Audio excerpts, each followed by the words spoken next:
It started like any other Saturday morning, with the sun slicing low through the oaks behind my backyard, and my 7-year-old son, Jacob, kicking a soccer ball across the freshly cut grass, laughing in that way only kids can when they feel safe and free, and that yard was more than just grass and fences.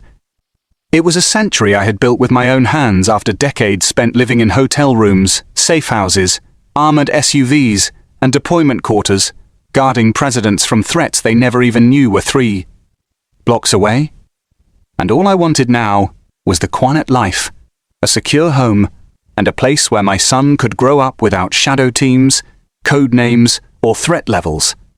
But the HOA didn't see things that way, not this one anyway. A cluster of self-important suburban tyrants led by a man named Vernon Tate, the kind of guy who bought a clipboard before he bought a house, always wearing mirrored sunglasses and an ill-fitting blazer, barking orders at anyone whose grass was half an inch too high, or who had the audacity to own a vehicle more than 6 years old. And for months, Vernon and his little band of HOA compliance officers had been breathing down my neck over everything my flagpole was too tall, my mailbox too dark, my patio lights too warm, but I ignored it.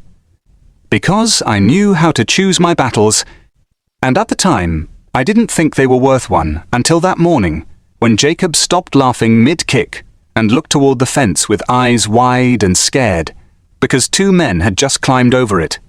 2 full-grown adults in security-style shirts with HOA logos, boots crunching through my bushes like they owned the place, walking straight toward my son with a clipboard in one hand and a phone in the other. Barking, "This yard is in violation, and that structure over there is unauthorized," pointing at the small jungle gym I'd built for Jacob with my own hands, cemented safely into the ground, under regulation height, and in perfect condition. And before I could even process what was happening, one of them told my son to step away from the equipment, and that was the exact second the switch flipped inside me.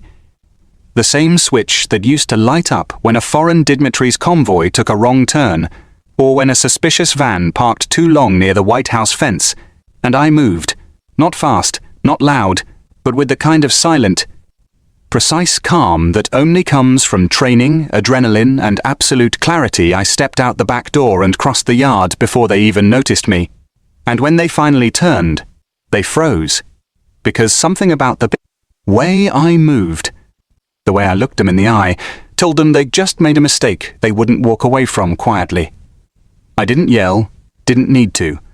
I simply said, "You just entered federal property," because that yard, as they would soon find out, was listed under a protective zoning clause from when I was still an active agent, a clause that allowed enhanced privacy and non-standard fencing. And this audio was created with Podcastle.ai. Enhanced privacy and non-standard fencing. And that jungle Jew? Cleared by the same safety protocol the Secret Service uses for ambassadors' family quarters. One of them stammered something about a community rulebook, and I asked him if he had a warrant, which of course he didn't.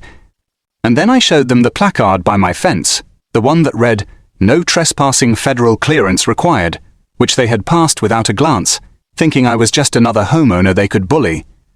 Not knowing they had just trespassed on the home with a threat analysis protocol built by the same man who once rerouted 2 motorcades during an active national emergency.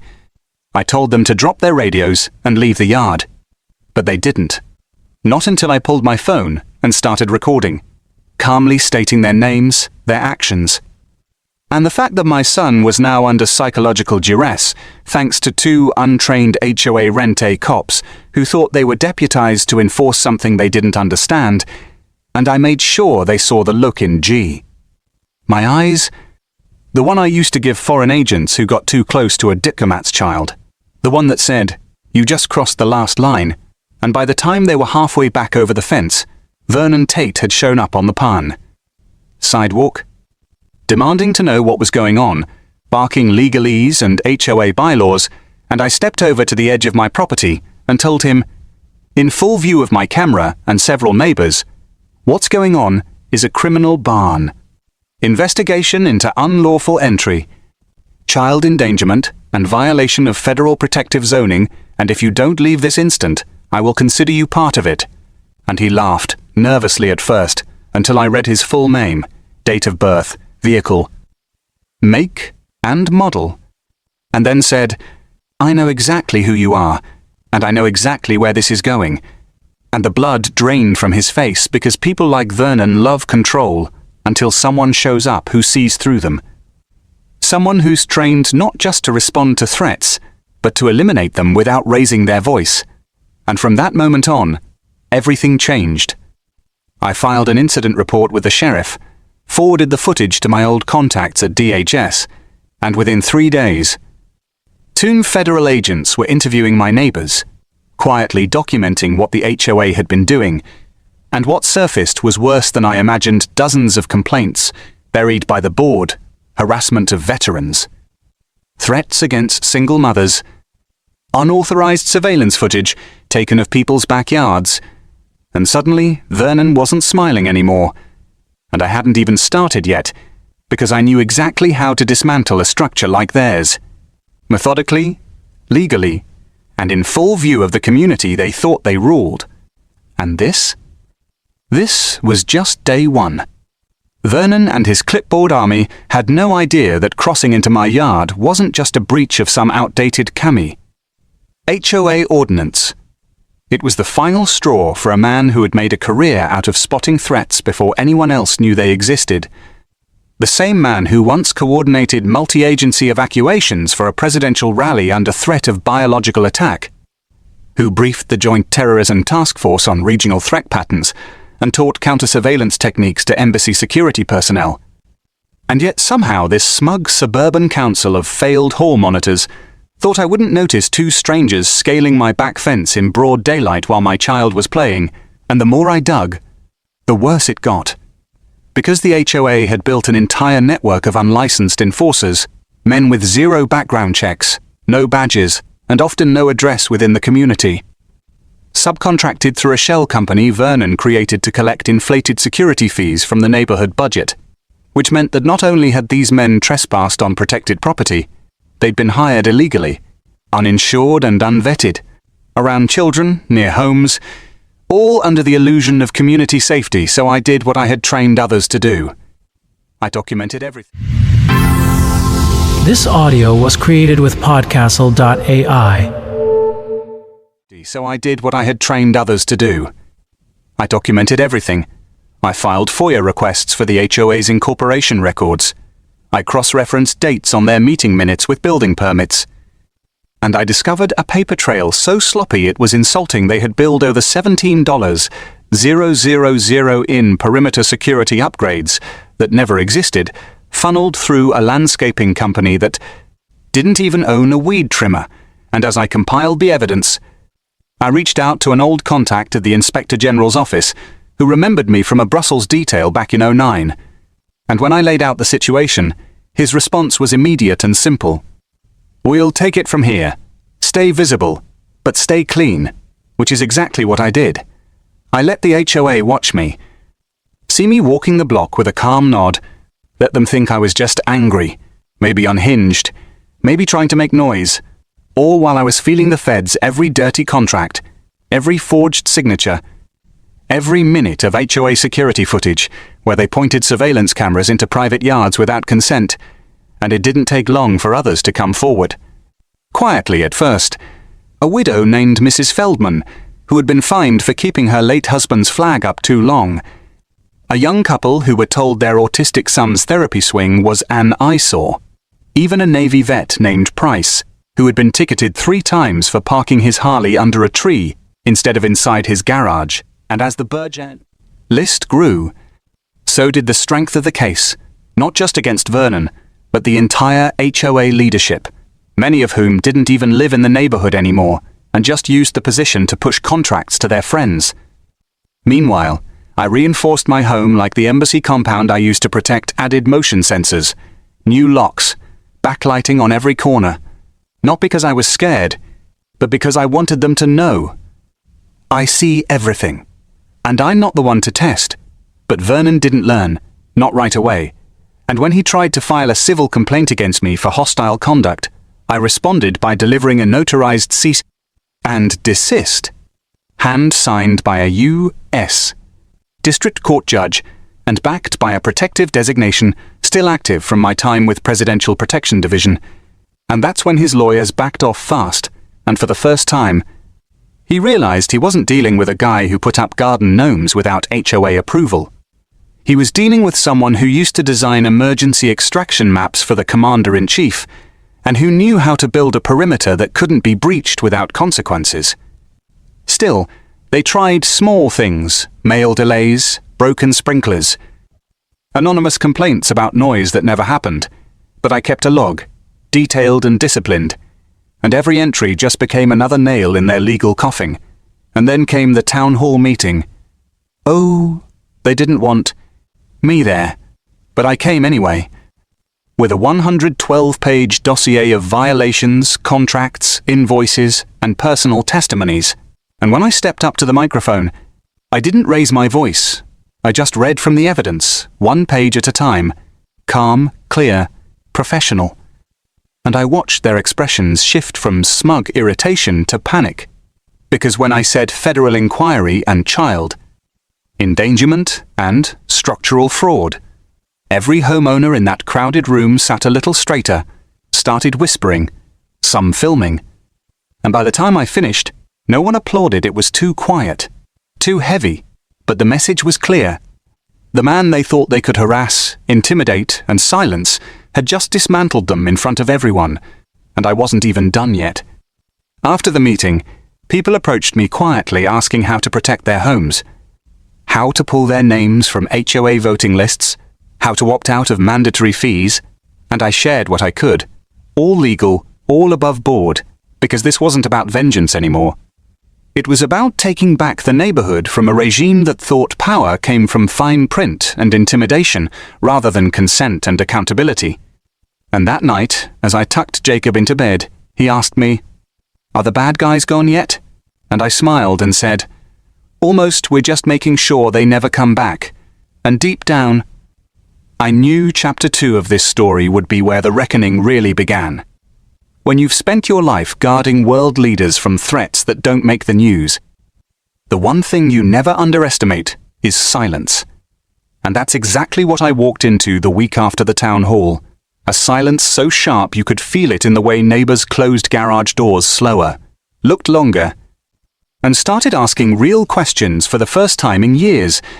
Because what happened that night didn't just rattle the HOA's leadership, it shattered their illusion of control. And once that cracks, fear doesn't work anymore, and without fear, Vernon's empire crumbled faster than even I expected. Within days of the public exposure, the County Ethics Board launched an investigation into financial misconduct. Thanks to the stack of irregular invoices and inflated security payments I had supplied, each one tied to a shell company connected to Vernon's brother-in-law, and when the IRS joined the inquiry, the HOA president suddenly found himself less interested in property paint codes and more interested in finding a criminal defense attorney. Meanwhile, my contact at DHS flagged Vernon's subcontractor network for running background-free hiring processes, which triggered a wider investigation into unlicensed private security operations. And while they worked their way through the bureaucracy, I focused on something far more lasting. Dismantling the HOA from the inside out, one legal clause at a time, starting with a petition to dissolve the board, backed by 67% of homeowners who, after hearing how deep the corruption ran, couldn't come awry. Sign fast enough. We held a special vote, called a quorum, with oversight from the county's registrar. And under public scrutiny and legal supervision, the HOA's authority was suspended, not challenged, not appealed, but frozen outright, pending full audits and court hearings, during which I submitted all my documentation under oath, knowing full well that everything I had done had been by the... This audio was created with podcastle.ai. Under oath, knowing full well that everything I had done had been by the book. Because precision is how you win when brute force would get you arrested. And I wasn't just playing defense, I was running the OPP. Vernon tried one last power play, a countersuit for defamation, But my legal team responded with a 92-page countersuit backed by affidavits from over a dozen families, financial statements, and an expert testimony from a former federal compliance officer who testified that the HOA's bylaws violated both state code and federal property protection acts. And by the time the judge read through the files, she didn't just toss Vernon's suit, she referred parts of the case to the district attorney for possible criminal charges, including fraud, misuse of community funds, and obstruction. But what really ended it wasn't the paperwork or the hearings. It was the quiet shift in the neighborhood. When people realized they didn't need to live under the threat of fines for flower colors or be shamed for letting their kids play outside it, was the mother down the street planting a flagpole next to her vegetable garden, the retired sergeant hanging a porch swing his wife had always wanted, the single dad building a treehouse and daring anyone to challenge him, and no one did, because the HOA didn't have teeth anymore. Not when the community stood up and said no more. I helped draft new bylaws, optional, minimal, protective, only of safety, not aesthetics, and set up a volunteer watch made up of veterans, teachers, and parents, people who cared about security because they lived it, not because they wanted power over others. And I trained them quietly. Just enough how to spot signs of surveillance, how to de-escalate, how to document with chain of custody precision, and over the next few months, peace returned, not through enforcement, but through trust. Because once people saw that standing together worked, the HOA's shadow never came back. As for Vernon, he moved out 2 weeks after his court hearing. House listed quietly. Car gone overnight. No goodbye. Just a man who played bully and got caught bluffing in a game he didn't even know the rules of, and I heard later that he tried to set up a new board in a nearby neighborhood. But my old colleagues flagged the paperwork and shut it down before he could even order business cards.